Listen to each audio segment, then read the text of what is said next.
Hello, everybody. Welcome back to not another Isekai. And man, we got some good stuff this week. Couple surprises though. Couple drops. Usually don't drop this late into the season, but you gotta do what you gotta do. There's just a couple shows here. We'll get to them. That just don't, just didn't exactly hold up to the other ones. I feel like there's so many great shows this season, and I mean really every season, but that we can't just harp on the ones that are just good, and so we gotta focus on the ones that are great. And a couple of these, kind of fell off and kind of aren't doing anything super special, super quickly, like the other ones are. But we'll get to those because we do have many amazing shows to talk about. So we'll start with Vinland Saga, Season 2, Episode 17. This was the big fight, which was really telling for both characters. We got Thorfinn and Snake trading blows. They're both really good. This really makes me want to learn more about Snake. He did mention something about being part of one of the armies or something like that. Because we don't really know too much about him. There have been little hints here and there.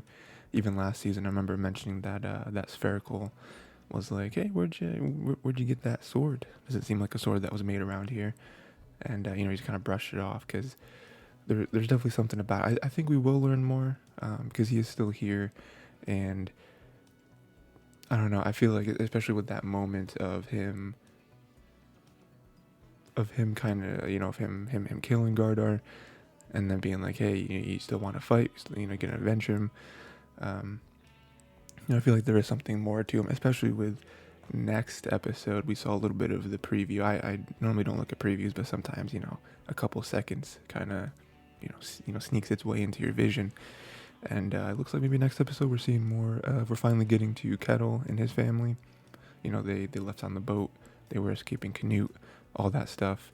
So maybe, I guess it probably won't be focused on Snake, but I think things are starting to come together. And at some point, unless they just kill Snake off, I feel like Snake is due for some backstory and where he is, because, we've seen him a lot this season. But anyway, I thought the fight was great. They were pretty much matching each other, pretty evenly. I would say that Snake even had an advantage. He did have a weapon, but none of them were really backing down. Snake did get him though at the end. Again, I feel like, I don't know.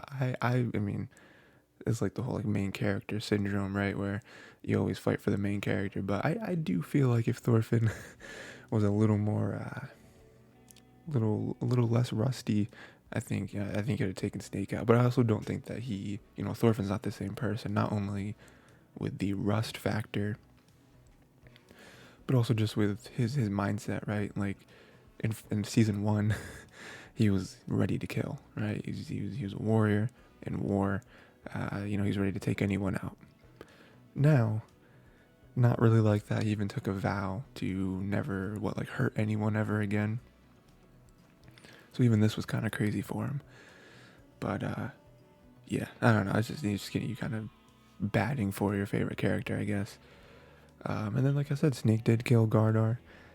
That was, I for a second, I think they faked you out.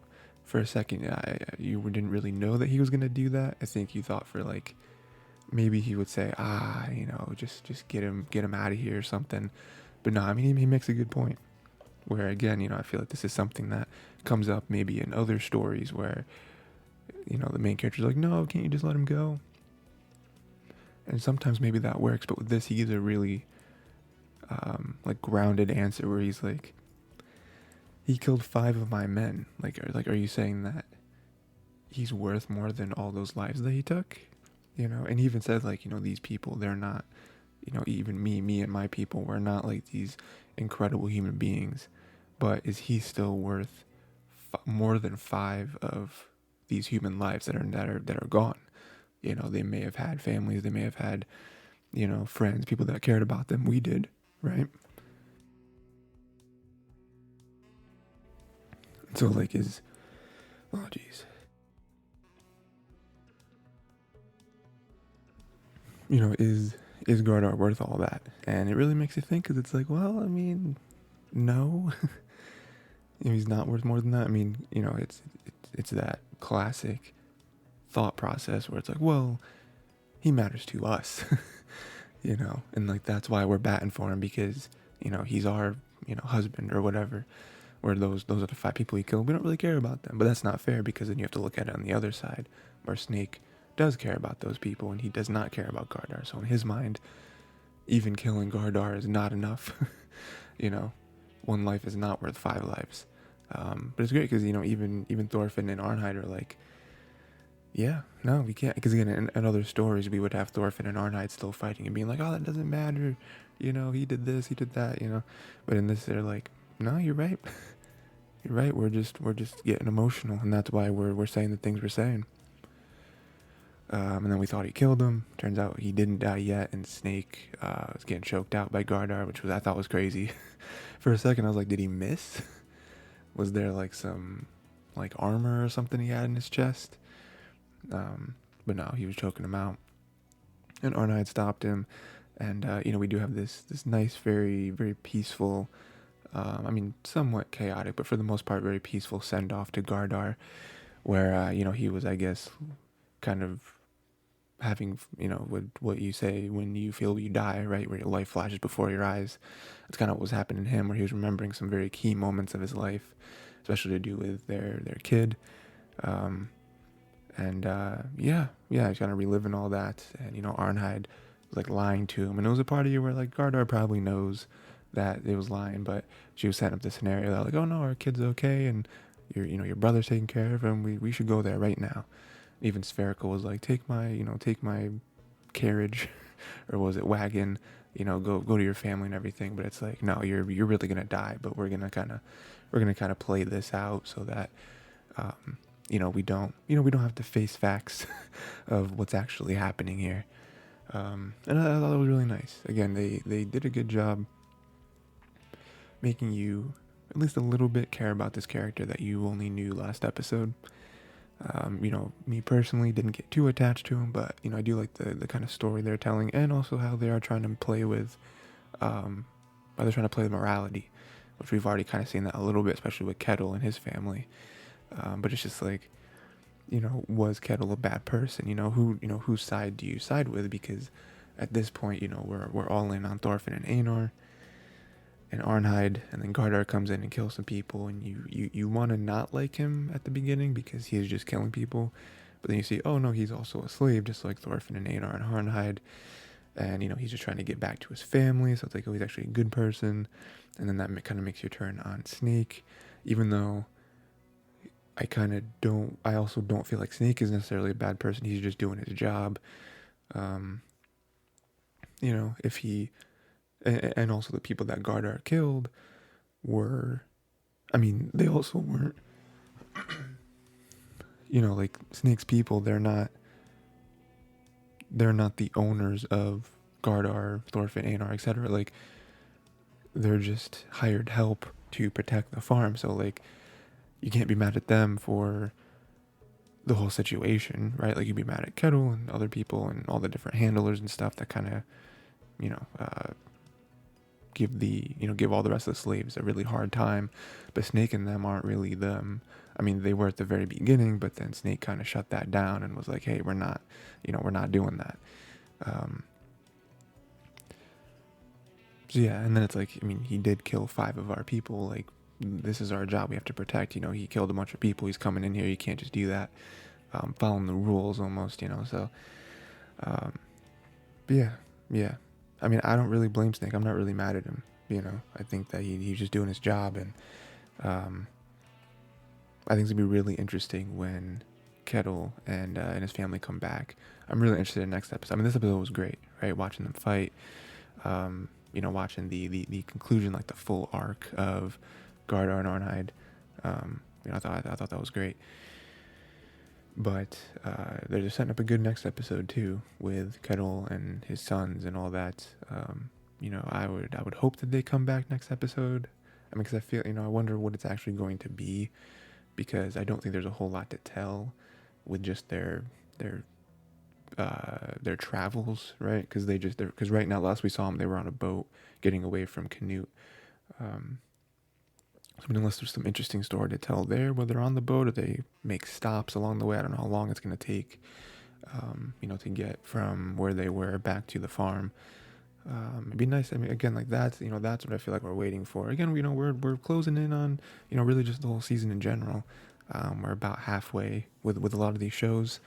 From with the actual current shows, not this one, but with the current ones, we're anywhere from like episode 4 to episode 6. So we're kind of getting close there. But I mean, even with this show, right, 17, there's 24, I believe.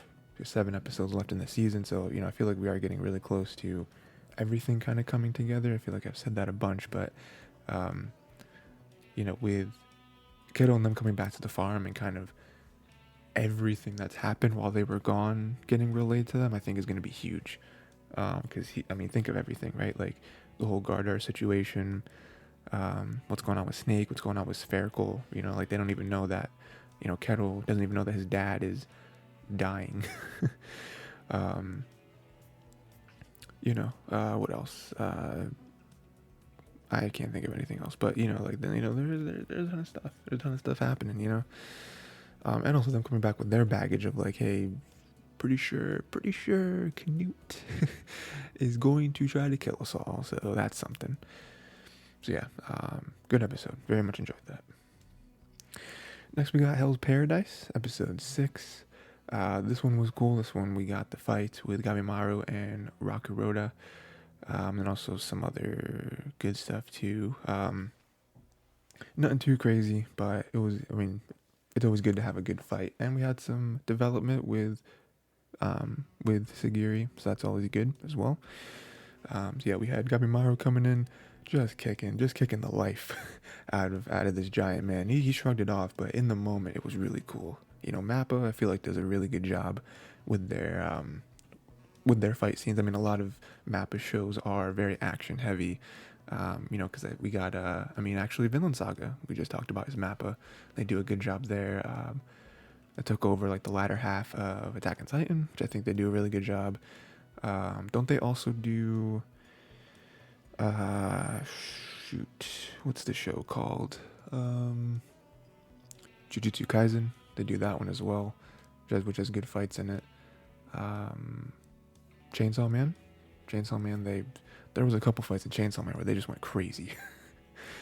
But yeah. So that was really cool. And yeah, like I like the whole fight because I feel like Gabimaru, I feel like they're doing a good job of building him up as just like the ultimate like machine, where it's like, oh, all these criminals are really, really good at fighting, but Gabimaru is like a shinobi, and he's on another level where it's like you really don't want to mess with this man. There are some other characters that are still alive, some other criminals that are still alive that we haven't really seen fight, like the one, I didn't write her name down because she wasn't super important in this episode, but the one the one girl that they're kind of like teaming up with, she wears purple. I think her hair is purple too. Like we haven't really seen her. I imagine she's really nice too, but they've kind of built Gabimaru up as like the man, as like, no one wants to mess with him. Like he will kill everyone if he has to. But I like how now they have this giant Rakuroda who isn't super skilled, but he is just like a tank. Like he is a monster. Like even he's Gabimaru's using all of his moves, and he was like, oh, like the sword thing with his fabric was as hard as steel, and he still couldn't cut him. So it's like, what is all this skill and strength too? Like Gabimaru's not just skill, like he's very strong as well, very fast. He's everything, right? But like, how does he fare against just a literal mountain? Like it doesn't matter how skilled you are, how strong you are, how fast you are. Like if you try to take a sword to a mountain, you might chip it a little bit, but it's a mountain. It's a little, like how big and strong mountains are. It's the earth, right? So that was cool to see, because I feel like that's something that a lot of like battle shonen have to do, and sometimes they don't do it super well, but There's a point at which you have a character who might be super strong. You might even have OP characters, and they're like, okay, well, what do we do to make them, still make them interesting? Because if they just win everything, it's not fun. There's very few shows that the main character just wins, like never takes an L ever, and it's still fun to watch. Like One Punch Man, for example, or even Mob Psycho. I guess there is the same author for both of the manga there, but those are the first two that come to mind. Where it's just like, yeah, they just win, like never really lose, but it's still fun to watch. I mean, those two shows are very different reasons as to why they're still fun. But yeah, it's very, very, very few stories can do that, and so most don't. Most go for something like this, where okay, we've seen Gabimaru fight, we've seen him, you know, completely overpower Sagiri, and we know that she's maybe up until that point she's maybe not the best, which changes this episode, which we'll talk about. But maybe not the best, but she still is one of the Yamada Asaimon or whatever. So she's still like she's nothing to scoff at, but she is, and we've seen him take out a couple other people as well. So it's like, okay, are we just going to see him win all the time? And then so what do? You introduce a giant like this who he's just impenetrable, right? You just can't beat him. So it was cool, It's again, it's always nice to see the main character. Again, I don't really feel like Gabimaru lost, but it is nice to see them struggle, to see how they overcome it. And then we realized that all he needed was Sagiri. And then this is kind of the episode where we do fully learn that Sagiri is the best. Like, she really is the best. It's been kind of a roller coaster with her. We saw her in the beginning, like the first episode or two, where she was crazy, right? We're like, oof, okay, she's nothing to mess with. And then we saw her fight Gabimaru again, kind of more for real, and Gabimaru kind of washed the floor with her. And then there's more of the doubt in her, like other people talk about her, of like she doesn't really have the heart for this. She lets her emotions get in the way, which part of the Yamada clan or whatever, you're not supposed to. It's like the one thing you're supposed to steel yourself and do what you got to do, right? It's very similar to Shinobi, right? Doesn't Gabimaru talk about this as well? Where it's like he's just a killing machine. Like, he can't let anything else get in the way. He can't let his heart get in the way of his mind. But then we come back to this episode and it's like, oh no, she is like, when everything aligns for her, when she's focused, when her heart and her mind do align and they have the same goals, she is the best. Like, she's better than first rate, which is why she's so dangerous. And she's the one that helps take out Rakuroda. They kind of cheat a little bit, which I thought was funny, where they don't really beat him. They just kind of set the forest on fire, like take away his oxygen, like poison him basically. But it's smart, right? You got to use. It's not only brute strength. Sometimes you gotta use your mind. You gotta fight smarter, not harder. And they're able to beat him that way. Sagiri beheads him, and it's like, okay, all right, we got this.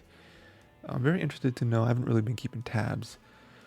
Very interested to know how many people are left, because I know we have Gabimaru and Sagiri, right? We have the purple lady and her, like, what do they call him, like a raccoon dog. We got them, and then we have the brother thing, where the criminal and the Asaimon are brothers, I think, which is weird. I don't know who else other than that though. We might be pretty close. Like, that might be it, honestly. I don't know if there's anyone else that's even left at this point. Yeah, so. And we got the very end where they did find a village, which is cool. I guess there might be a possibility of them hiding out, maybe people there. So we can kind of look into that. So that's kind of building up next episode.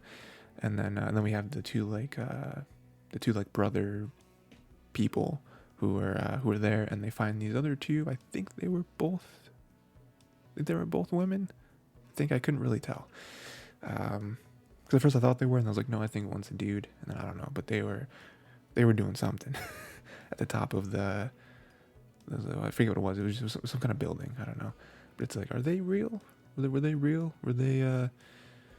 Because they both saw him, right? And when I mean by are they real, I was like, are they actual humans, or were they like weird spirit monster things? But they were both like, what's going on? what's going on out there. So that I'm sure that'll be that'll be a big thing next episode as well, to see what's going on with them, which it does kind of line up with the previous thing of like there's a village. So yeah, so good stuff. We got another cool fight scene and some more mysteries here. The village, because like them finding people on this island would be huge. Like if there are actual humans there that are staying, or if there's maybe humanoid, again, like spirits or something that they can converse with. Because we're all trying to find that elixir. So next we got Konosuba, an explosion on this wonderful world, episode 5. Yeah, this one was cool. This did actually include the moment that I mentioned with Megumin and Union, so that was huge. And that was pretty much the biggest moment here, like that kind of shift. And I think there's going to be that is going to cause actually a huge shift in the show to see what happens now. But we'll get to that. So we do have a nice little fun opening here where Komeko kind of makes friends with this demon. It's like, oh, interesting, okay. Again, this is just another fun thing about this world where they do kind of mess about with the, I don't know, with just like the attitude of certain characters, where it's like, oh yeah, there's this like crazy strong demon you imagine. He says he's like the right-hand man to whoever, and he's just chilling. He's just making friends with this little girl. Komeko's super smart, I guess. She like built the lock sphere thing, and gave it to him. So that was cool. I'm sure we'll see that come back around at some point. But yes, that was fun. And then let me really get into it, right? So we have Komeko and Inky are gone. Megumin super quick to just accept that Inky's a lost cause, and it's like, hey, you should put a little more effort in. You should have a little more faith. You should try to save her. But then we got the Komeko situation, and this is something that I mentioned last episode of like, I think this might be where they do it. Because you remember, if you watched, I think it was maybe the movie, the Konosuba movie that talked about this, because I think the movie was when they went back, right? I think. And, Megumin does mention, her kind of relationship with Union, and there's like a flashback. And, she kind of explains what happens here, where it's like, hey, there was a moment where, Komeko was in danger, and I could have saved her, but I didn't want to learn any types of magic other than explosion magic. So, she kind of froze, and then Union saw this and decided to learn learn some basic magic or whatever to save Komeko. And, that's kind of why Megumin can never fully, well, I mean, what we learn here is that they never really hate each other. They are like rivals, quote unquote, but they, it's more of like a sibling rivalry than an actual, like, I'm gonna beat you rivalry. But that's something where it's like Megumin probably feels eternally in debt to Union, because she doesn't, and she kind of gives everything up. Because that's the whole thing here, right? Where I mentioned it when it came about, but now we actually have the moment where, Union wanted to learn advanced magic, but now it's gonna take her a lot longer to do so, because she had to learn some like basic magic in this moment to save Komeko. But now that she learns some real magic, she's gonna graduate, which means that she doesn't have an easy way to get skill points.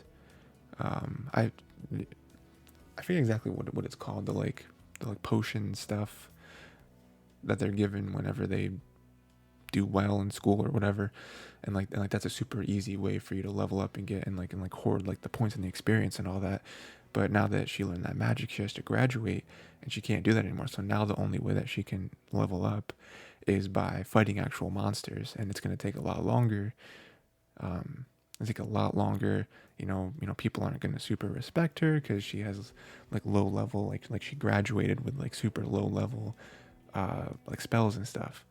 So it's gonna it really set her back from where her goals were to be. But she did it all for Megumin, because she could see Megumin struggling because Megumin is also in the same boat, where if she learned something else, she would have not been able to learn explosion magic in that moment, and then she would have graduated, and then it would have taken her forever to get enough skill points again to learn explosion magic. And you know what I mean, like it would have been really bad for her as well.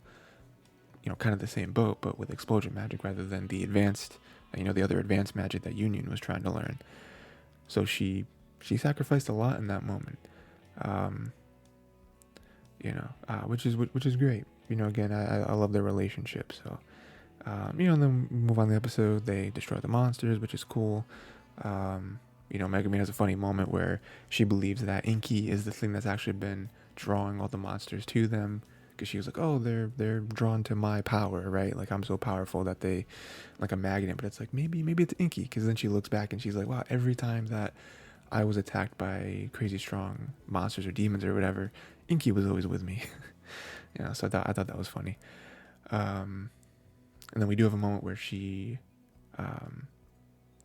does finally learn explosion magic. She finally does it, right? Because there's like a million winged gargoyles coming at them, and the teachers aren't aware that this is happening exactly. And Union is spent, right? Like she used all of her magic. She can't really do anything anymore.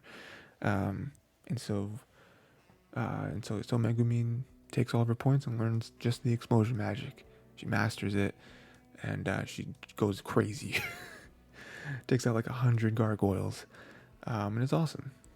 It's really cool to finally see that moment, and it's like they've done it, right? They graduate. She renames Inky to Chomsky. I don't know what that's for, but it's cool. And this is a big moment there. Like I said, it's going to kind of reshape what I feel like the rest of the show is going to be, because they are graduating, or they already did graduate, right? And so it's like, I wonder what's going to happen now, because Megumin does mention wanting to leave and kind of, go on adventures and, get more experience and fight monsters and level up her explosion magic and all that stuff. And, we do have a funny moment at the very end too, where they go see the one Crimson Demon again. And, the one that can tell the future. And she tells the future about Megumin, like, joining a party and getting in all adventures and stuff like that. And then she has a funny thing where she's like, oh, they're very capable. And then she's keeps looking at the future visions, and she's like, ooh. And then she, like, covers it up, and Megumin's like, hey, what are you doing? And it's funny because, she's probably, at the very beginning, she probably saw a lot of the wins that that Megumin and her future crew have, and then she starts looking at more and more of it, and she's like, this is a very interesting party that Megumin joins, because they're obviously referencing the main show, the main Konosuba show, where Megumin joins them. And I never remember the main character's name. I know there's Aqua and there's Power, but never remember the main character's name. It's like Kuro or something, I think. And it's also funny because they're doing a very Konosuba thing where Konosuba is obviously very comedic, and they have their fun little, like, gags, almost like meta comedy as well. Where, like, in the moment where they were telling the future, they had the crystal ball blurred. They're like, hey, we're not going to show any of this. That was cool. But yeah, anyway, the whole, like, turning point I feel like is really huge, because what is the rest of the show going to be, right? Because we're up to 5 episodes. Presumably there's 7 more. So I wonder if, like, because I don't think this show, I imagine this might only be like a single season type deal. So, like, I don't think that this show is gonna get to, like maybe the final episode will be Megumin meeting up with her crew, like her party that we see in the main show. But up until that point, like, I don't know what's gonna happen. She did mention, like, still needing to kind of save up money to leave. So maybe we will see her in Union, maybe have some adventures, fighting some monsters, all that stuff. I think that'd be really fun.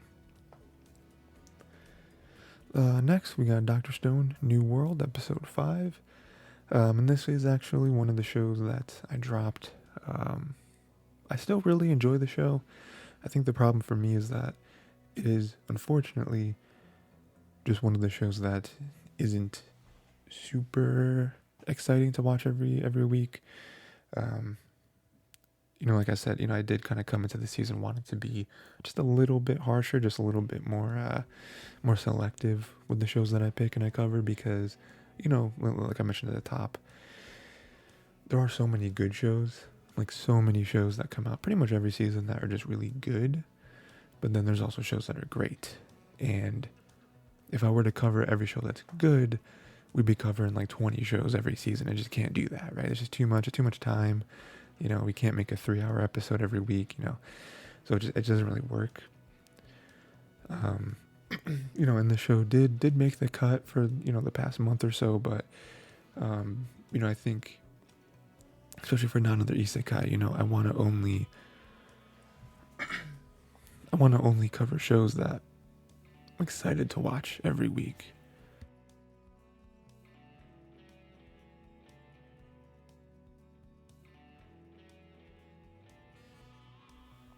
So yeah, and Dr. Stone just not it. Oh man, I just can't.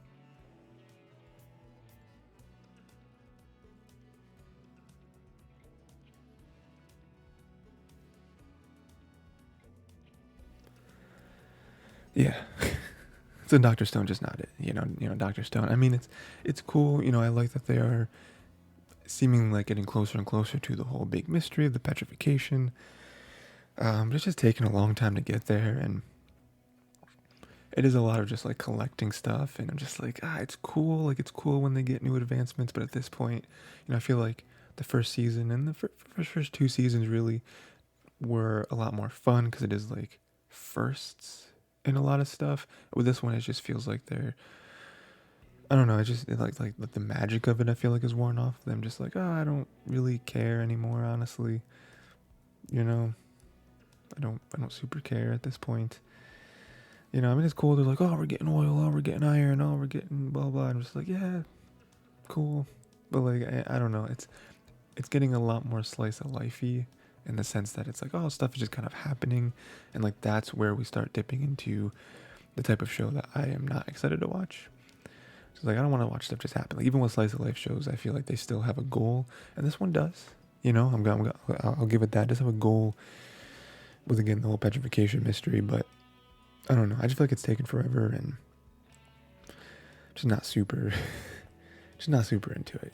So again, it's still a show. I'll probably still watch it and have a good time, but I don't think it's exciting enough. I'm not as eager, enough to cover it and actually talk about it every week. So fortunately, I had to drop it.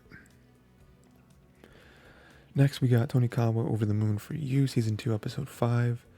And this is also the other one. I mentioned that there are 2 shows that we're dropping, and this is the other one. Kind of for the same reasons, I'll say. Again, it's still good. I'm still enjoying the show.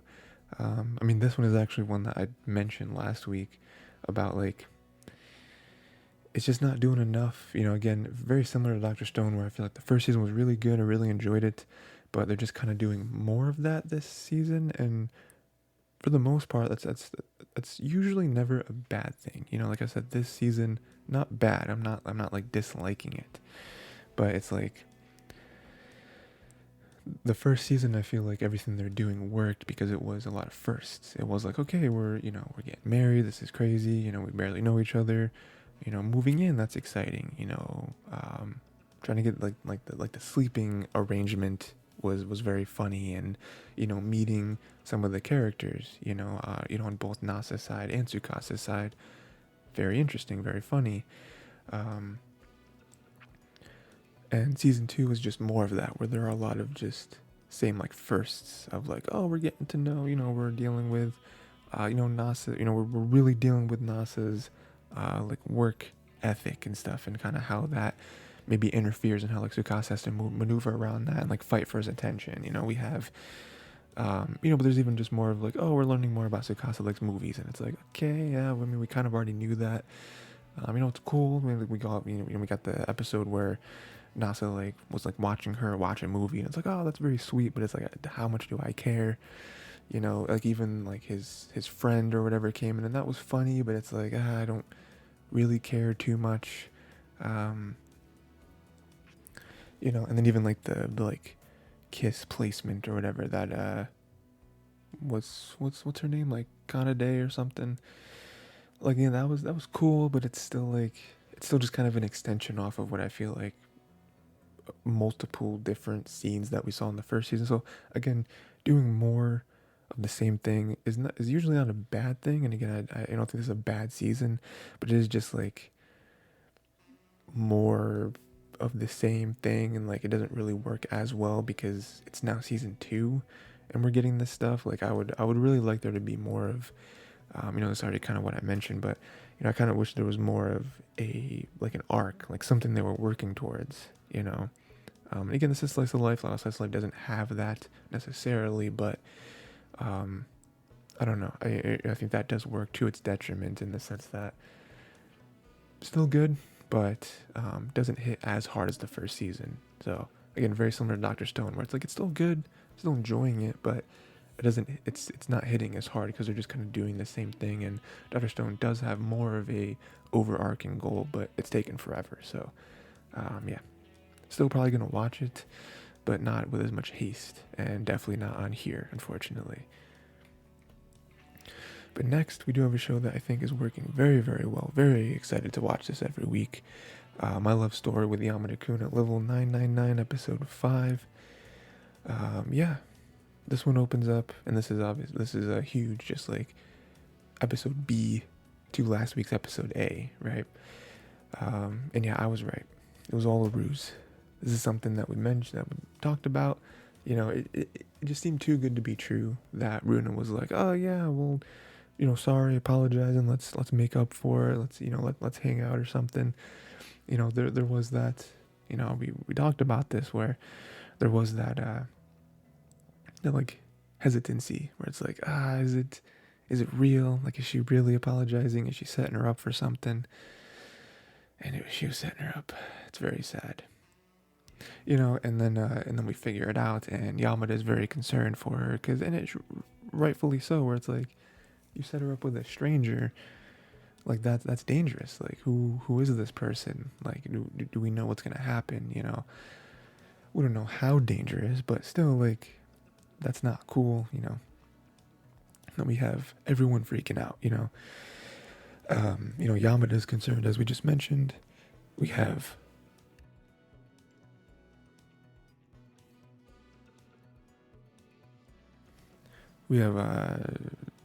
Takezo. He's freaking out, which is very funny. It's very, it's very cute, where he's just like, because he's like an older dude, and he's, not quite like dad energy, but definitely like, I don't know, more like grandpa energy, where he's like everything, right? So he's really freaking out. Even Eita comes in, and he's very concerned, and then he kind of goes up on him. I didn't write the dude's name down, but Eita like takes him by the tie, and he's like very scary, very, very concerned. And yeah, I mean, I just love that in general, that they barely, I mean, Yamada more so, but Eita and Takezo barely know Akane, and they're already like all in on her, where she's like, no, she's part of our guild, she's our friend, like we've accepted her, like like she is now someone that we care about. Which was very cool, and I feel like something that Akane definitely needs, because she does have like her one friend, but other than that, we don't really see her hang out with anyone. So her having this guild of people that really care about her is nice. It's cool, they truly do, right? They're not just internet friends, and I think we do mess around with that a little bit, that idea with Runa, right? Where Runa doesn't have any friends, but she comes back, she says, well, I have 300 online friends, and it's like, but how much are they your friends? This is something that gets talked about in real life too, where it's like, like social media and your followers, like, oh, I have 5,000 followers and whatever, and it's like, yeah, but they're not your friends though, like they,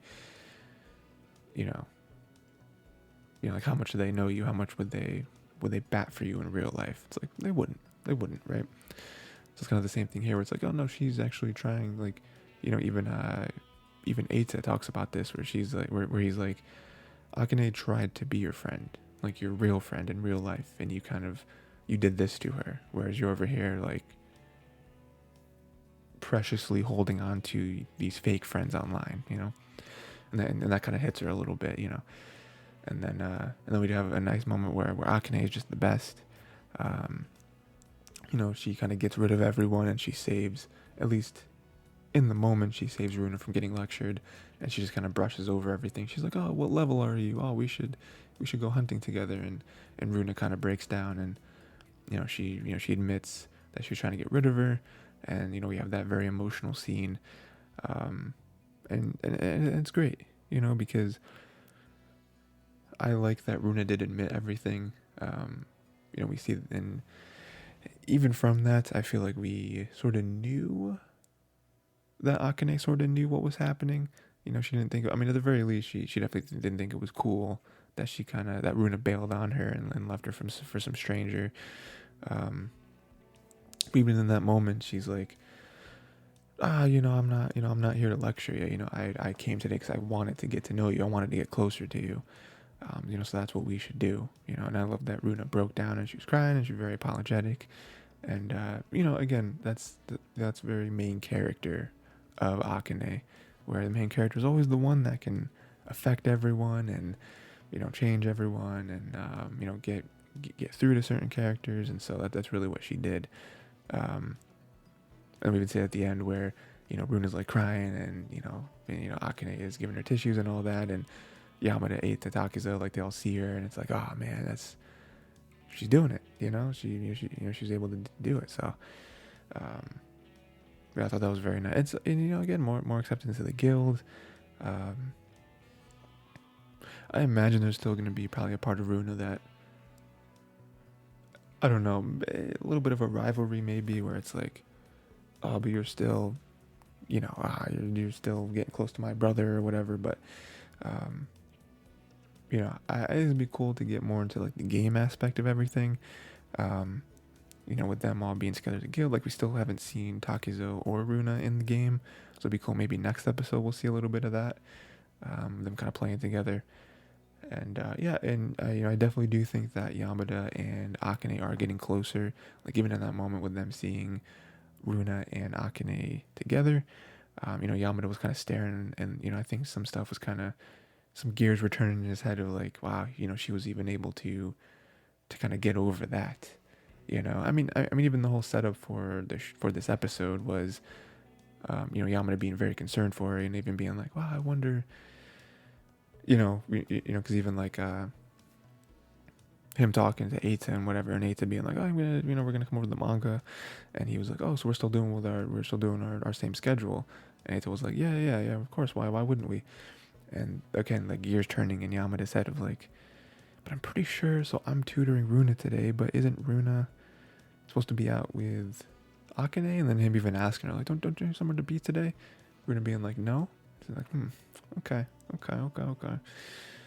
So, yeah. Again, great episode. Love it. Love that Akane was able to get through to Runa and kind of smooth that out. And I'm just to see what next episode is. Hopefully they're playing together. That'd be cool. And Yamada and Akane getting closer. Next, we got Skip and Loafer, episode 5. This was great. This was some Igashira development, which I definitely have thoughts on, and some Shima stuff as well. So we got Shima and Igashira helping Iwakara with volleyball, right? Because she sucks, and so it's like, we'll help her out because we got the whole tournament, the class tournament thing. We got Igashira feeling that Iwakara hasn't had to put in the work. And like that right there is where we'll just full stop, because that I didn't really like that, because because her whole thing there is like, oh, I've had to put in all this work to get to a point in which I could be wanted, right? Because we have some flashbacks to her and how she was like, how like she had to lose a lot of weight, how she like does her whole skincare and like the makeup and whatever to like look better, whatever, right? All this stuff, work on her athleticism to be, to be popular in that regard, all this stuff, right? Which is cool. you know, we've seen that before in stories of like, oh, you know, like, so like she's having to put in the work to better herself and make herself more comfortable with who she is, and then also to, you know, to get to other people to do that as well. My problem with that though is that you complaining that Iwakura doesn't have to do any of that for her to be liked by Shima, right? For her to, for Shima to notice her. It's like, yeah, but that's not a, you can't blame Iwakura for that though. Like, because like her saying that, saying, oh, you don't have to put in the work, that to me, like, you're trying, like, that's equivalent, or at least you're trying to make that equivalent to like, to someone who has grown up in a rich family, and just gets everything handed to them, right? It's like, oh, well, your family is rich, like, you're just gonna inherit their business and you're gonna be rich, you don't have to put in any work, you know, like, they're like, your life was set before you were born, like that sort of thing. Like, in that sense, okay, fine, yes, you can, you know, you can make that comparison and say your life has been handed to you, you've had to do literally nothing your whole life, and you're going to be fine until the day you die because of nothing you've ever done because of your parents, right? But that's not this scenario. Like, Iwakura is just herself, and Shima just likes that, you know, like, he's drawn to her, like, he, you know, they're just friends, you know, like, that's just how friendships work. So like, you being like, oh, I've had to put in all this work so I can even walk up to Shima and be noticed by him and maybe have some sort of connection to him and be his friend or be more than his friend. Like, yeah, but that's not really a fair comparison though, because you're also saying that you've had to put in all this work for someone to notice you, like, for someone that's not really you, or, you know what I mean? Like, you're putting all this work for something that, so that other people could care about. But like, if people, I don't know, it's very cliche, but like, if people don't like the real you and they only like the you that you've had to put all this work into, like, maybe they're not really your friends, maybe they don't really care about you, you know. I mean, obviously there are certain parts of yourself that you can better, just to be a better person. But you know, there being the flashbacks of like you losing weight and stuff, it's like, if weight is a factor for someone being your friend, don't really think they're your friend. I don't really think they're fully your friend. There must be something else, some other ulterior motive that they have, you know, like, because that to me shouldn't really determine friendship. Like, how you look, that doesn't really make sense to me. You know, so like that right there, where it's like, oh, she hasn't had to put in this work to get noticed by him. It's like, well, why should she, you know? But again, you know, it's just her own insecurities. She's kind of projecting them, which is not cool, but I understand why it's happening. But, you know, I just don't like that she's like putting in all this work. Like, I've had to do all this work to get to the point where I'm at, and you just waltz in and become his friend. It's like, I don't know, like, she's not like stealing him from you. You know what I mean? Like, if he doesn't like you, doesn't like you like that. There's nothing, you know. I don't know. I just had a real issue with that. And then, like, we do get to the point further in the episode where Iwakura called out those guys for bumping into Higashira, you know, and then they kind of just ignore her. And then another guy comes in and calls them out as well. And they're able to, you know, they're like, oh, whatever. And then they finally walk away and, you know, whatever, right? And my issue with that, so on top of that, Higashira has this moment in her head where she learns those two dudes' names that bumped into her and was mean to her, and, you know, whatever, and she like puts them on her list, her mental list of people that have wronged her, and she's going to destroy their lives basically, right? And then we have the flip of that where Iwakura learned the name of the dude who stuck up for them, and, you know, she has this whole internal monologue where she's like, wow, that's the difference between me and Iwakura, where I learn people's names who wrong her so that she can like take revenge at some point, whereas Iwakura learns the names of people that were nice to her so she can, you know, pay them back at some point, or maybe get to know them better or whatever, right? And like, I don't need Higashira to be redeemed, you know? I don't need her to become their best friend or whatever. Like, that happens in all types of shows, all types of movies, whatever, stories, books, all that stuff, where the person who was mean to them and was really trying to use them, um, gets redeemed. And I'm definitely a hypocrite when it comes to that sentiment. Like, there's definitely some shows out there where the school bully or whatever, bullies the main character, and then they eventually come around and they're best friends or whatever. And I love it, right? But like, in this moment, I don't need that. There's part of me where it's just like, she could just be a bad person. She can just be the person that's on the outside and keep trying to get in, and I don't need her life to be ruined, but she could just be like a platonic friend. Like, she doesn't need to eventually be, oh, her and Ibukura are best friends and they're hanging out all the time. Like, we've accepted her. Like, we don't really need that. Like, they can just be in the middle somewhere. Because like, as this was happening, I was like, oh, they're gonna redeem her character. She's gonna learn, and then she's not gonna go after Shima anymore, and she's gonna learn about that. Like, oh, she clearly doesn't like her. I just don't need it. I just don't need that to be like a huge arc in this show. Like, it's not necessary. I mean, even on top of that, they kind of have like a very frank conversation where it's like, oh, don't, like, I've clearly been mean to you or whatever, and she's like, oh yeah, I feel like you were harsh at times, but you don't.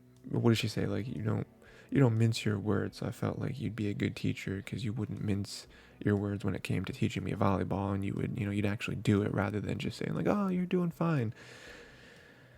Then we have the moment where she's like, that kind of hits her a little bit, and she starts taking it even more seriously, and Shima kind of cheers her on or whatever. I'm just like, I don't know. It's nice. It's just a little too cliche for me, and I'm like, I don't need Igashira to join the friend group. I don't necessarily need that for the story to do well for me. Again, I'm sure it's gonna happen because it's very nice, and it's also very indicative of Iwakura's character. So I feel like more than anything, that's kind of the route they're gonna take with it. Like, oh, Iwakura, because I feel like they've already kind of messed with that a little bit, especially with like last episode with how Iwakura was affecting the other two friends. Right, I didn't write their names down, but the more popular one, and then the more introverted one, right? So like getting those two, and like the whole reason why they're even becoming sort of friends is because of Iwakura. So they're so that whole sentiment I feel like is really getting carried throughout this whole show, even with Shima and now Ikashira, all this stuff. So that is what they're gonna do, I guarantee it. But there's just part of me that's like, I kind of wish that there would be a show where they just don't get redeemed, where one character just doesn't get redeemed and they just kind of get ousted, and you're not in our friend group, get out of here, But whatever. And then we have the whole Shima aspect of the episode where, all the girls are there to watch Shima. And then we have Iwakura really wanting to, have a nice little gesture towards Shima, and it doesn't really work out. They get second place, which is kind of disheartening, but they do it and they're doing great. And then that kind of gives her the will to be like, no, we're going to go, we're going to cheer on Shima. I'm going to give him the pickled veggies or whatever. And they do it, and it's great. And, it's just another moment between them two. Again, building their relationship. Again, we're kind of in that weird spot where it's like, I don't know if they're going to get together. Like, part of me feels like they might just stay best friends. But it is nice, we are having these nice little gestures, these nice little moments where they do good stuff for each other. And then everyone else sees it. I mean, even their friend group, when Iwakura ran out, was like, I'm gonna go give him. I'm determined. Everyone, they even mentioned it where they're like, but Iwakura still has best friend energy. She's still kind of on that time. So we're kind of seeing, even the whole friend group is very, very much aware of what could be brewing between these two. So it's nice, Again, just another nice episode. Building some more stuff up, and good stuff all around. Next we got Heavenly Delusion episode 6. Not too much stuff happening here, but still fun. We have them fighting the bear. They realize that's not a monster; it is an actual bear. So that's why the whole like Maru touch or whatever does not work on the bear because it's just an animal, and his like matrix melding thing only works on the like monsters that are skulking skulking around. Like we saw with the weird bird thing a couple episodes ago. With the bear, that was a very tense scene though. I like that where it doesn't work out and now they're like hiding from the bear. They have a plan to take the bear out. Kiriko shoots the bear and it's like, oh man, this is crazy. I do very much like the whole survival aspect of it, where there are still threats. This show very much, I think, still probably gets compared to The Last of Us a lot because Last of Us just came out, so it's kind of on our minds. Do you see that? Obviously, there's not like zombies, or I guess they're not zombies in The Last of Us, but walkers or Walking Dead, clickers and infected and stuff like that. In The Last of Us, not really that, but there are still threats out there. I mean, we still got the humans, and then we got some of the real monsters, and then we just got bears apparently. So that's a thing. So that's just really cool to see. And then the kind of the latter half, we have that one girl who very much came on to Maru very aggressively. I was like, what is happening? But apparently that's like her like strategy, right, to become the hotel king. So I'm gonna use everything to my advantage and get all the money and open up the place more and all that stuff. So I was not expecting how far they went in this scene, but okay. But then it was also very weird though because Maru could use the Maru touch on her, which was very strange because he couldn't use it on the bear, but he was able to use it on the human. So it's like, I wonder what the block is there. Like, I wonder where is the line that's drawn, so it's like, are just like, maybe like, I was gonna say like intelligent creatures. I don't know though. There's probably some weird, again, there's a lot of mysteries in this show. This show is just chock full of questions that we don't have the answers to, and it's crazy. But yeah, I did, kind of force him to be in this very awkward situation. But it is what it is. And then it was the very end where Tokyo had a very weird dream. We saw the one girl, kind of like a weird alien thing, like an alien ghost thing. So again, more questions that we don't have the answers to. And then her and the other kid kind of messed around a little bit at the end. So that's something. And then the one scientist was able to match Tokyo's boot print to the one that was on the door. So it's like, the show at the surface, we just have Maru and Kuriko traveling, trying to get to a place with the same face as Maru, right? We also have the scientist thing, which is huge. But then we have all these mysteries, like the Maru touch thing, Tokyo, and the people at the weird incubation dome chamber with the kids. Like, there's so much. And I just can't wrap my head around all of it, because I just don't know what's happening. I just don't know what the show is, It's so confusing. And we just have like slice of life moments where it's like, oh yeah, Maru and getting it on with this one girl, didn't really want to. I don't know what's happening, And then Maru and Kuriko having like a weird moment. It's like, hey, whoa, I'm actually a man. And he's like, I don't care. Just like, what is going on? What is this show? But it is a show where it's like, I don't know what's happening, but it is so intriguing. Like, every episode is so intriguing, and I'm just like, I can't stop watching it, So we'll see where this actually goes. Where, what is our next place, right? Because I don't remember where they're going now at this point. They stopped at the hotel, but now they're not there anymore. Yeah, I don't really remember where their next destination. I mean, I feel like they're still trying to go to the place that that the dude was at, right? I think this hotel was just like a pit stop for them, I believe. So And then the whole kid stuff again, the weird ghost alien. I don't know where that's coming from. So wild. But then we got Demon Slayer, Swordsmith Village Arc episode 4. This one's kicking off. Boys. I don't know what's going on.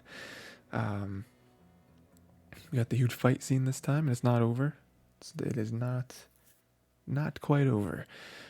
We got Muichiro is fighting those like demon fish things. He cut off the demon fish's head. He's like, all right, I'm a Hashira. I'm nice. We're not, there's no discrepancies here with my with my skill, right? Tanjiro, cut over to Tanjiro. He's slicing and dicing. So right now it's the beginning of the episode, it's looking up for them. It looks like maybe Tanjiro is able to find, he's found maybe the weakness to these things, like their tongues or something. When you cut their tongues, it takes them a little bit longer to recover and to like split off and whatever, And I think he says something about like the more they split off, the less powerful they are. Still very powerful, but there is some splittage of the power between all the different the different entities, right? So that's something. Then we have Genya coming in.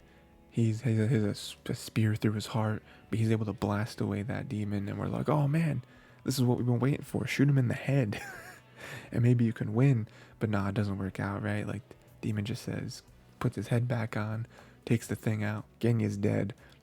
Rest in peace. Now it looks like we're looking down, right? Genya's gone.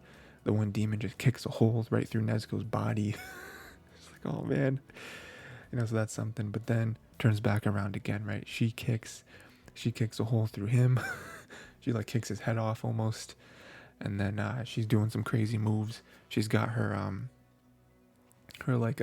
demon art, which we've seen before, where she has like the crazy flames. So she's going crazy against this demon. She rips off his arm, takes his leaf, blows him away. And that's what I'm saying, man. Nezuko, I feel like is super underrated in every fight. We're just like, it's just some dumb demon child who, doesn't really know how to fight, which she doesn't, for the most part. But, her power and, I feel like her just like intuition gets her through a lot of stuff. So now she's going crazy. We cut over to Tanjiro putting a sword through the one dude's throat, so he's taking him out. Tanjiro, I feel like, is also really good at adapting, of like recognizing things and using them to his advantage. So when he does fight the other demon, he uses the one dead demon's foot to block the blow because it's made of the same. What does the one demon say? It's made of the same cells that I'm made of, and so I'm impervious to the lightning. So that means that body part is also impervious to the lightning. And I'm just like, listen, that sounds like a lot of science that I don't quite know. I don't quite know the specifics of, but it makes sense. But he's able to block the demon's foot, block the strike, so that's really cool. So everything's looking up, Fortunately, the one demon is back, and he uses the leaf, blows down Nezuko and Tanjiro, traps them. We're here for the final blow. So it's not looking great. Looking great at the end. So, I do like how there's a nice little back and forth, right, where demons start winning, then the humans start winning, demons start winning again. Because it is just like their power levels, right? Where, even Tanjiro isn't at 100% right now. And it really is tough. This is kind of a new enemy, right? Where, we did get this before in the last arc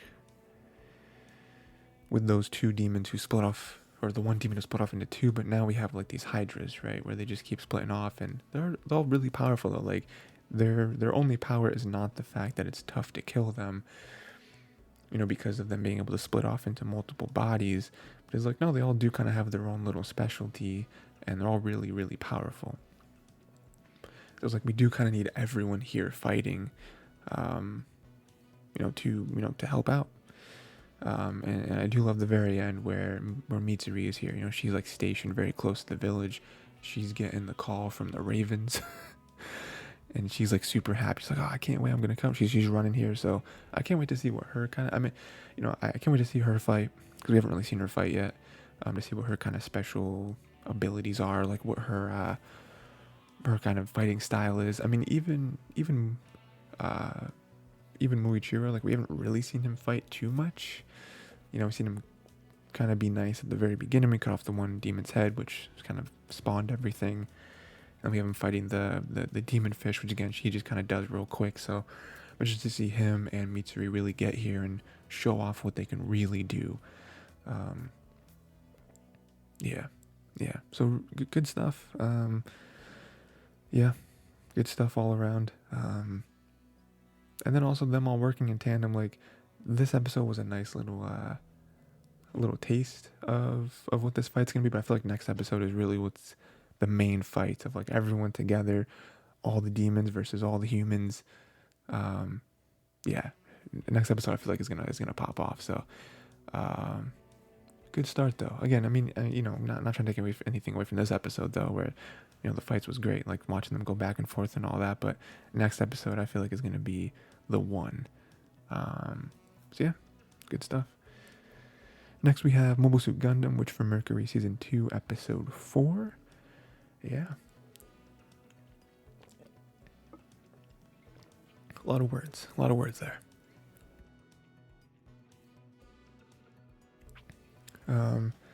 This one, a lot of little moments here that I feel like we're like really getting into the season at this point. So up until now, I'm not saying I've been down on the show, but it is like just sort of like riding off of the first season, and I feel like they're just still like setting a lot of stuff up, and I feel like there was a lot of really good stuff in this episode. So first we have a confirmation of what I thought maybe happened, because I was a little confused last episode, you probably could tell, but some confirmations this episode, which I super appreciate. So we have we find out that Prospera, or we confirm, because I feel like she said it last episode. Like I said, I was very confused as to what exactly she was confessing to. But what I know now is that Prospera did have another kid, and she turned that kid into Ariel, which like explains so much. I mean, it explains why Ariel is the way she is, or she. Well, I mean, technically, I guess it is a she, but or he. I don't remember if the kid was what gender the kid was, but I just lost my entire train of thought. Yeah, so, and then it also makes sense as to why Suletta is like super compatible with Ariel. Also maybe explains why Suletta doesn't,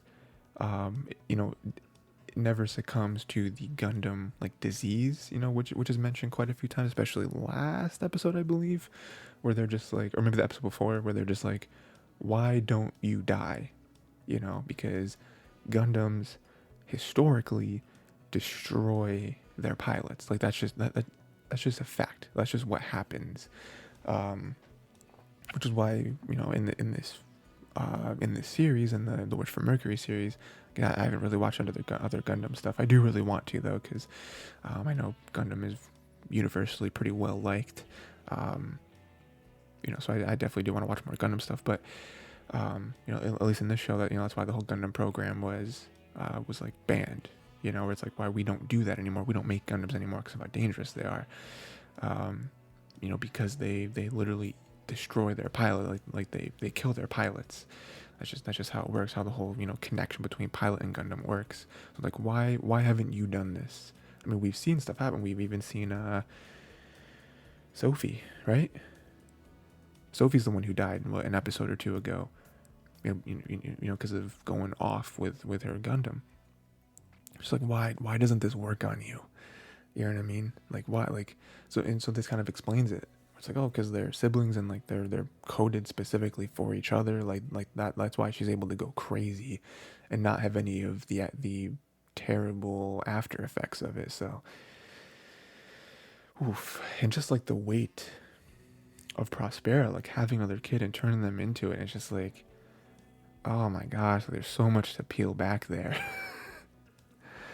Like you turned a child into a Gundam. Like that's, I don't know how much I like that, like morally, like the more and more we see her, the more it's just like the mom is ruthless. Like Prospera is ruthless for trying to reach her goals.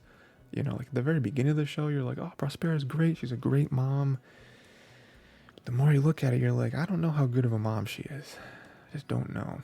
And then we'll get into more stuff in a second with her. But, geez, man.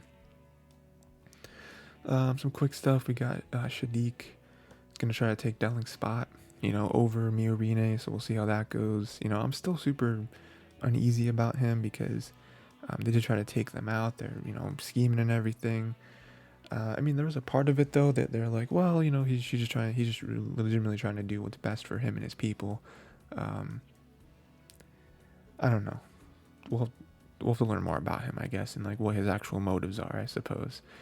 We also have other students blame all the Earthians for what happened, for what Sophie and Co did, which isn't fair, right? Because we know that the Earthians that are part of the Earth House that we've grown to know and love are not bad people. I mean, Nika's a pretty big gray area. But everyone else there had nothing to do with this, you know, so that's not fair, right? That's just not fair. And they don't care. They talk about, you know, everything they did, you know, killing people. You know, they threw a can at the one dude and started bleeding, and it's like, oh, come on, guys, like it's just so bad, you know. It just sucks, you know. Mirena comes in though and has some, you know, records the violence that just occurred, and that kind of makes them scatter, but which is shout out to Mirena, right? But it's just like, it's just so sad to see, because we know that they had nothing to do with it. I mean, I guess there could be some stuff that we don't know about, but you know, with Nika, right, where we didn't know all the stuff that Nika was doing. But it's just like, I mean, even Nika's super like, she's remorseful, right? So I don't know, it's tough because I mean, you can't really, I don't know, like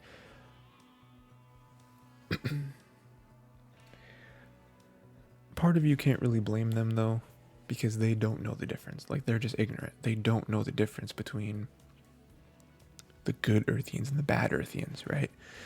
And also, like, this is what they've known their whole life. This is what their parents have told them. You know what I mean? So it's like, and from your perspective, if you're one of them, the odds are stacked against Earthians, you know? Like, and we're kind of delving into obviously like racism and all that stuff, where it's like, well, if you grow up with racist parents, they tell you certain things, it's like that's what you're gonna believe because you're a kid, and that's what you believe what your kids tell or what your parents tell you because they're your parents, right? It does get to a point though where it's like at some point you have to be your own person and do your own research and, you know, live your own life and realize, oh, racism is stupid, and it makes literally no sense to like someone for not who they are, but for other, you know, some other you know, like a physical characteristic that they have literally no control over. You know, you should base someone on who they are. It goes back to what the Martin Luther King speech, right, where he's like talking about judging people on the content of their character, not the color of their skin. You know, it goes to that where it's like someone or don't like someone, and judge them based on who they are, not what they are, right? And the what they are being like, you know, color of their skin or gender or, you know, whatever. Obviously, if they are a murderer, you know, that is a who they are and less of a what they are. So you can definitely judge them on that. But, you know, where they were born and them being born on Earth and then be like, well, all Earthians are bad. It's like, well, hold on now. Hold on just a second. You know, so. But yeah, and then, you know, some other small stuff too. Shen, which I feel like is his name. I don't remember his name. It's like Shen, you know, the whole like gray-haired guy who had his like clone that got destroyed. You know, that guy. I think his name is Shen. In the moment, I didn't feel like looking it up. And I missed his name. So I was like, I'm just going to go with Shen. It's probably not his name, but, you know, it's a gray-haired dude that, you know, had the clone that was getting real close to Suletta, and then the clone got destroyed, and now Shen is here again. So it's that guy. We all know that guy. He got rejected by the area, which again goes deeper into the Prosper and Suletta stuff, where it's like, oh, the kid Eri, which I guess is why they named her Ariel, because it's like Ariel. They like rejected him like hard, like all like there's like a data storm and everything. So it's like, which is cool, you know. I mean, it's still sick and kind of twisted, but just from a practical perspective, it's like, oh, no one else can ever pilot Ariel. Like only Suletta can pilot Ariel. That's really cool. And then we have a big moment at the end. Well, let me just mention another small thing. I do like Miorine coming back and like everyone being like loving that she's back, and then also like dumping a lot of work on her to be like, hey, here's all this stuff you have to look over, and here's some stuff that you have to sign, and here's stuff you have to approve, and we have these like expenses and whatever. I just thought that was really funny to be like, love that you're back. Here's a bunch of work for you. And it was just nice to see them all together and like them all being like, we love that you're back. Like Miorine looking around and like scanning everyone's face, and them all being like super hyped that she's back. Like, yeah, and like Miorine being like, like you can tell that this is where she wants to be. Like she truly loves this company, like, you know, Gundam and all that, but she truly loves all the people that are here, and she's not just using them. Like she really wants to work with these people. So I love that. The whole like camaraderie and like almost like family that they've all become is just top notch. But then we have the very end, which I love. I love this ending.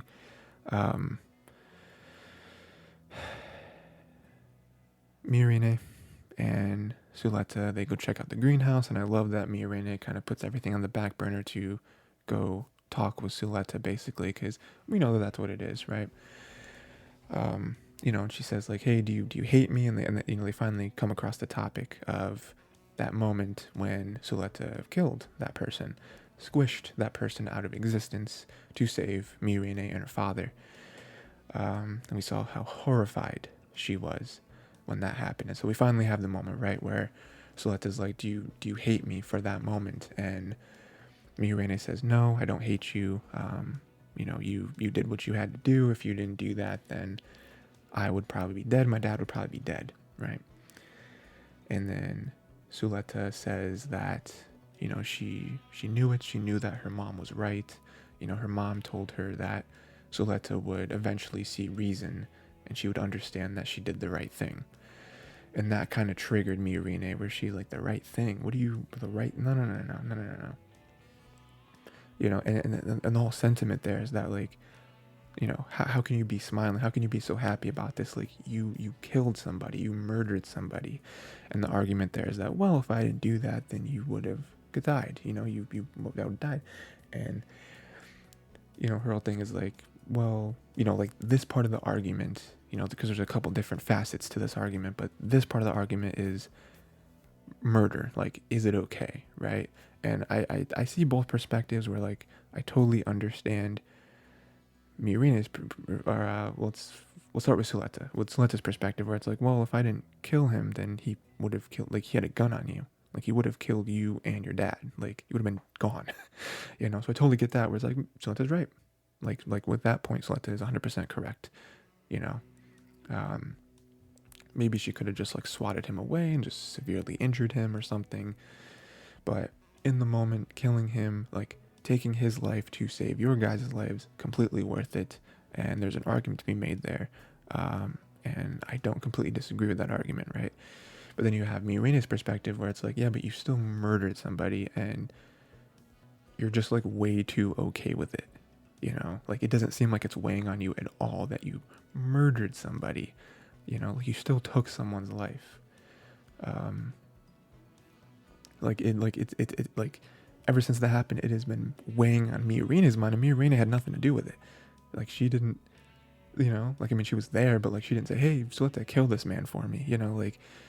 And so she's like, how can you be just so okay with this? Like how, like you don't seem remorseful at all, you know? And like I totally get that perspective too, because it's like she still killed somebody, you know, like you still committed murder, like, because and then it goes on to, is that just something you're okay with now from this point?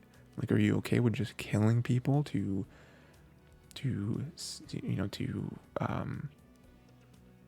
like fix any problems like that, you know? So again, I totally see both perspectives, you know, because then it escalates, you know, because I feel like if it was just that, we could have maybe come to some sort of understanding, but then it goes on to the other aspect of the argument, which is Prospera, which is, you know, which is Suleta's mom, and how she talks about she talks about how that's what the mom wanted her to do, and my mom was right, all that stuff, blah blah blah. And Mirene's like, would you, like, my mom's always right, right? And she's like, do you always do everything that your mom says? Like, if your mom said to use the Gundam to kill people, would you do it? If she said, we're going to make the Gundam purely for weapons, for war, would you be okay with that? Would you want to be a part of that, basically? And Suleta is just like, yes. Like, she gives the answer of yes, and it's just like, oh, that's the wrong answer. That's the wrong answer. Because she's even like, we made Gundam to help people. We wanted to show that Gundams are not just these weapons of mass destruction. Like, they can help people. They can help, what's the word I'm looking for? Maintain and save lives rather than take them. And so it's like, if we were to use them, if your mom was like, we're going to use Gundams solely for the intent to murder and take life away, would you be okay with that? Would you take part in that? And she's like, if my mom told me to, then yes, because my mom is always right. And like, that sets her off, right? Because it's just like, what do you mean? Like, cause at that point it's just like, you're just a puppet. And at that point it kind of gets to where I was thinking, where I'm like, what did the mom do? Because we already know at this point that the mom turned her own child into a Gundam. So it's like, did she do something to Suleta? Like, almost like a robot, where you like implant a chip into them, where it's like, you will always do what I say. Like, that's kind of how Suleta's acting, where it's like, she has this like pre-recorded response of just like, anything that her mom says, she like, it's like her like prime directive to always do whatever her mom said. It's just like, so then Mirene goes off on the mom, it's just like, because Mirene is like, no, like, she should be her own person. Like, you're literally using her as a puppet. And then it flips even more, where Prospera drops some bombs on her and is like, hey, your dad, Delling, is the one who killed everyone I loved. What she said, like, my husband, my other kids or something, my mentor, and that drops a bomb on Mirene because she didn't know any of that. So she's like, yeah, like, you think that I'm the one? No. Your family is the one. Your family started this, and I'm ending this. So that's like another crazy thing. And it's like, how much would you do? Like, and like, Mirene wants him to keep Suleta out of it. She gives a great argument where she's like, why don't all the adults just kill each other and leave us out of it? Because another thing that I forgot to mention, where, another question that Mirene asks Suleta is like, if your mom told you to give up on your dream of starting a school at Mars or Mercury, would you do it? And she's like, well, I would be a little upset, but yeah, I would do it. It's just like, again, another thing where it's like, this is your life that you have like spilled to me about, like, your hopes and dreams and like who you are as a person, and you're saying that if your mom told you to not do that, you would just be okay with it. Like, there's something going on here.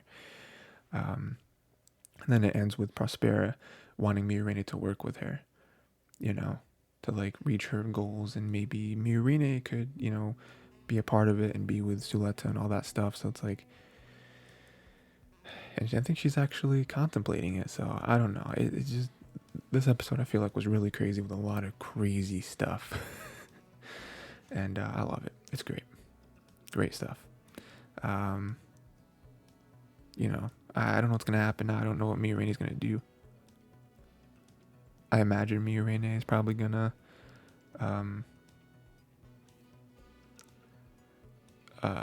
probably gonna say yes to it. I know she doesn't want to, but it's a tough situation, And then even Suleta, it's like, how much does Suleta really know? Suleta only knows barely anything about like who she is. Like, is Mirene gonna spill the beans? Like,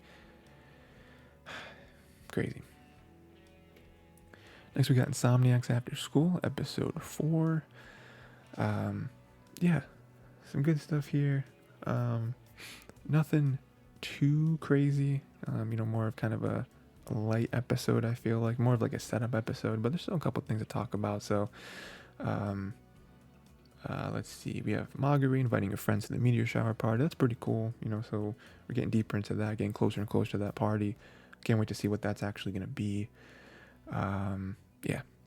And we have on the other side, we have Nakami with his friend Ukagawa, and he's rattling Nakami a little bit. It's funny because on the surface, it's just about their little game of shogi. I think that's what they're playing. But deeper, like he is speaking some truths here, where he's like, oh, what about Maguri? Like, oh, you're kind of getting close. You kind of, is that going to become something? And shaking him up a little bit, but we can clearly tell, like on both their sides, we can tell what this is becoming. It's very clear to everybody, right? Even Ukagawa was like, sure, oh yeah, it's not a date, sure, whatever you say. We have let's see, and then we have them kind of working more and more up to the meteor shower party. I just like their little interaction here. It's kind of probably the biggest, well, one of the bigger moments of this episode is them trying to create a poster, and we have on Maguri's side, it's not good. It's just like mostly drawing, and it's not a good a good drawing. It's not very indicative of it's not very clear of what it actually is. And so Nakami takes a crack at it, and it's super small, and it's mostly just text. And so neither of them having artistic ability, I think is pretty funny. They're trying to get like outside help. I don't know who that is exactly. They haven't come around on that, but it's just funny that they're both useless in that aspect, and they kind of bond over it almost. But more so that they do have the moment where Nakami does ask her to come with him to the fireworks, I think, right? So that was a big moment too, because it's like, oh, it's not a date, but it kind of is, it kind of is. And I think both of them know it is. And then we have that outside perspective where Shiromaru was going to come into her home and she's listening, but she doesn't want to come in because she's like, oh, I don't want to interrupt the moment because she can hear what's happening. And I just thought that's nice because she clearly knows what's happening there. And just like everyone else, like everyone that knows and see both of them is like, they're getting closer, and like they're building an actual romantic relationship. So, I do like that. Even Rollo the cat kind of walking over and like seeing, because he can sense that Shiromaru was coming in, and it's like, it's happening. And then I love just some more characters too. Kanekawa, one of Maguri's friends, just super obsessed with beating Nakami.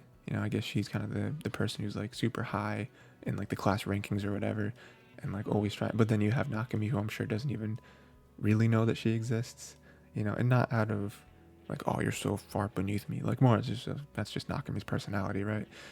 But it's just funny to always see Kanekawa like trying to beat him. Like we have the like home ec thing where they're doing the sewing, and she's like, I finished, and she was so focused on beating him that she wasn't. It actually took her focus away from the task at hand, and she like sewed the thing to her dress or her skirt. It's just so funny. And then like moments later, Nakami's like finished, and she's like, come on, like throws up her hands.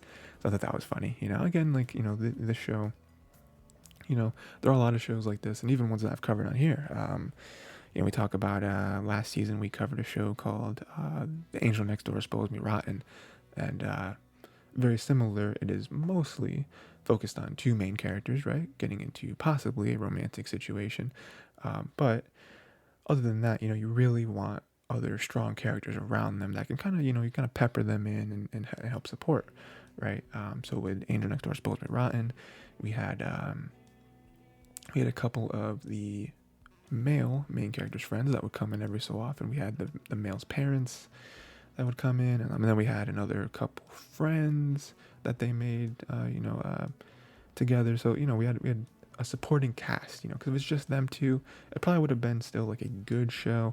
But I think you need a supporting cast to fill out the episodes and help make sense of different situations that they're put in. So I feel like this show is the same thing, where I love Maguri and Nakami, but them having the friend group We have Ukegawa, and then we have, on Akami's side, and then we have Konikawa and the other girls on Maguri's side. We have Shiromaru, right?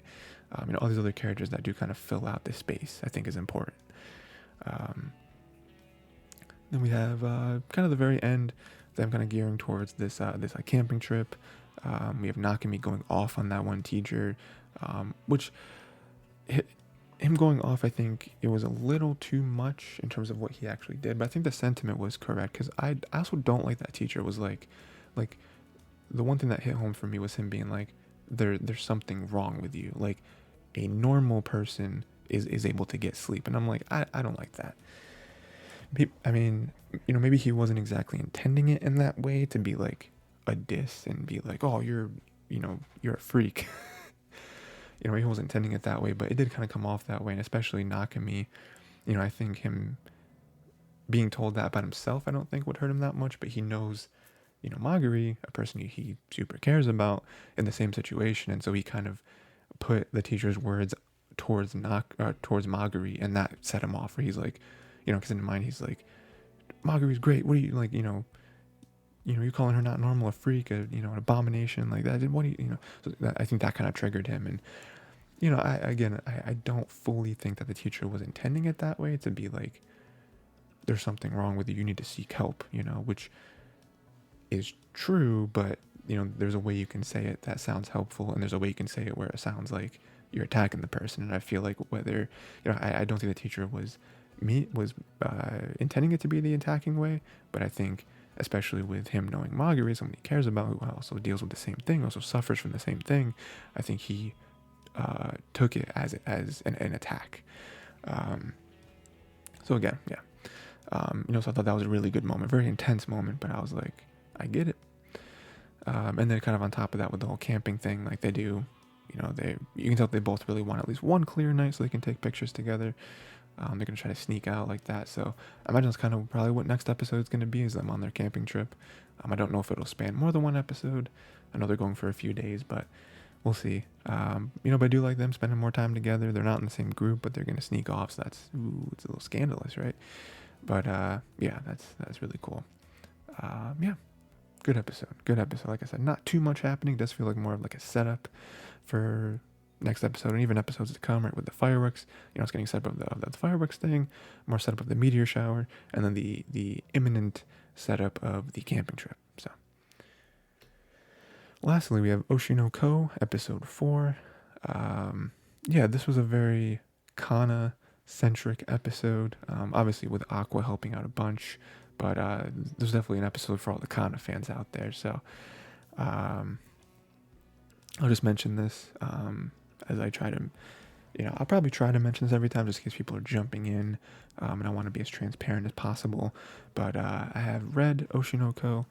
I don't think the manga's over, so I haven't finished it, because you can't finish it. But I'm definitely past where this whole season is going to go. So fully transparent there. Not going to give spoilers though. I never do that, because that's not cool. But yeah, so very Kana focused. Kana again is kind of recognizing that the show sucks. But it is an opportunity and all that good stuff. So that's kind of recapping a lot of the sentiment from last episode. And then Aqua does an amazing thing where he improvs the scene and makes everyone else shine, right? Like he completely improvs his lines, his position, so that the cameras can do certain things that weren't initially planned. And he does it for Kana, because he knows, again, last episode, he knows the kind of setup for the show and what it really is for, what the purpose of the show really is for, and also how that hurts Kana. So he does, he does definitely care about people. I feel like, especially compared to Ruby, he comes off as just kind of cold and purely analytical. He doesn't really, but he is human. He does have a heart. He does care about the people that he cares about. So he improvs everything, and he goes crazy, and he does put Kana in this position to shine. Puts her in the position to give the lines in the way that she knows they are supposed to be given, and also the setup and her facial, her crying and all that stuff, her completely matching panel for panel what the manga is, that's what she wants, right? And she couldn't have done that because, again, up until this point, Kana has been, she is known for being super accommodating to what you know, the writer, with the director, the producer, all that stuff, what they want, what they vision, even if it's not what she wants, even if it hurts her own, you know, performance. They're super accommodating to the other actors, especially like newer ones that don't have experience. Like, and then in this show specifically, she is like dumbing down her acting to match the other actors, to make them look good. Not only make them look good, but more so to not make them look bad. You know, because Kana is a really good actor. So if she went off, it would make everyone else look terrible. And again, kind of the whole purpose of this show, this TV drama, is to give the other actors who aren't really actors, they're more like models, more opportunities, you know. So super accommodating in that way, but it also hurts her because it makes her look not great, and it's like, oof. So Aqua doing that, and also not only Aqua for Kana, but Aqua also made the other actor in that scene, who's not very good, made him look incredible too, you know, because like the lines that he was giving after Aqua started doing what he was doing, they sounded more real. Not like super good, but like way better than his like robotic, like not confident sounding acting that he was doing beforehand. And then the punch too was like, that was a real punch. Like he actually connected, and it was real, and it was like yeah, like it made him look even better too. So that was really cool. And then at the very end, we have the actual author, the mangaka. She praised Kana, and she was like, "Hey, you carried the show. Like you were the one," and like that makes her cry. And it's like, ah, oh, yes, Kana getting even more real recognition. And then even like the author, like we have the scene where the author was watching the episode, and like her other people that were with her, like I don't know, her editors or whatever, like with her being like, "Oh yeah, we watched like the first couple episodes, but it's trash. Like, they you know, a lot of this stuff always ruins it and whatever." And then the author watching the last episode and crying and being like, "I'm so glad it got adapted, because like that episode was the one." So that was really cool. And then more so on the Aqua stuff, you know, he tested the cigarette butt or whatever, and he realized that the producer is not related to them. So that's somewhat good. I mean, I guess if he was related, I guess that would be amazing, because now he has his answer. But he's not, so it's kind of relieving in a way. But apparently the producer knew I was still very close to I, and even let it slip that he knew, you know, he helped like set up secret meetings between I and someone else, which we assume is very clearly the father. And so they have this little agreement where Aqua's like, "Hey, let me get some more information about these meetings." And the producer's like, "Hey, if you do something for me, I'll do something for you." And so he's like, "I want you to be in a reality show that I'm producing." And so that sort of sets up what I'll say is the next little arc that we're going to have. Again, no spoilers, but that is kind of the next little arc here, where there's a little reality show that's going to happen here, so that Aqua can get his information. I don't remember if the information is, I mean, I imagine he tells him, right? Like, I mean, what else could it be? Could it be, oh, secret meetings with, like, was I having secret meetings with multiple people? You know? But yeah, so yeah, that's cool. That's so funny because Aqua does not want to act. I guess reality TV is sort of acting, sort of not acting. So we'll see how that goes. Yeah, so that's like a big setup, right? Of like pretty soon Aqua might have his answer. And then just some little ending here, a little bit of an epilogue to the big stuff. Aqua and Ruby are at this school. They're at this new high school. Ruby makes friends with Minami, so that's cool. We got a little friend group forming here. Always love to see that. We have Frill, who's super popular. Like she can do it all. She's like a triple threat, right? Recognizes Aqua for the TV drama he was just in. Recognizes who else is it? Kana, right? Recognizes Kana. Yeah, recognizes Kana also for the TV drama, I think. Maybe some other stuff as well, because, you know, she's done a lot of acting as a kid and all that. Oh, no. Kana was not there. Recognizes Minami for the stuff she was in. I forget what she did. I think she's like a model, maybe, I believe. And then does not recognize Ruby, which is really sad, but that's because Ruby hasn't done anything. You know, so that is kind of, again, almost a reminder for us too, of like, hey, we were just focusing a lot on Aqua and Kana and all that stuff. When are we getting back to Ruby? Because Ruby's got the whole idol thing going on. So, and on top of that, they're like, okay, well, we need a group. Like, you can't just be like, it's only you, like we need to. And so, there's lots of rules and stuff. And then I like this, I don't know how true this is in terms of like real idol groups, but, I do like all the little rules that like the mom, quote unquote, adopted mom or whatever is putting out there. Where it's like, well, a lot of the talented people are already taken up by other agencies. And so we don't want beef with other, like we're a very small agency. Like we don't want beef with other agencies trying to like poach people. You know what I mean? Like freelancing is one thing, but we can't, so it's kind of tough to get people. And, Aqua, I don't think actually says it yet, but it's very much a setup for him suggesting Kana be part of it, because Kana's a freelancer. She's not with an agency. He says like she has a cute face, so that would work, I guess. So we'll see that, we'll see. Maybe next episode will be more focused on Ruby and her trying to bring up the whole idol group thing. Still need more people though. I don't know that 2 people can be an idol group. I don't know exactly what the thing is there, what the requirements are there, but yeah, we're getting closer to that. Hopefully we see more and more of that. And yeah, that's the episode. Good stuff all around. We dropped a couple shows, cutting off more of the fat. Again, Dodger Stone and Tonikawa, not bad shows by any stretch of the imagination. I just, I told myself I was going to be a little harsher, a little more strict, a little more, like I want to only do shows where every single show I am super excited to watch every week. And I think those are 2 shows where I'm not necessarily excited. Like I want to watch them, and I'm still going to watch them, but only shows that I'm super excited to watch are going to stay week to week. So the 10 shows that we have now, minus those 2 obviously, was 12, now it's 10, are all shows that every one of these shows I'm like, are like fighting for my attention, you know what I mean? So very good there. Yeah, that's pretty much it. Let me know what your favorite episodes were this week, which ones you're looking forward to, any predictions for any of the next week's stuff. Yeah, we're really in the thick of it now. Like I said, we're all moving into episode 5, 6, and 7 pretty much of all these shows, so we are in it. We're in the meat and potatoes of all this stuff. So yeah, that is good. I think that's it. So until next time, watch more anime.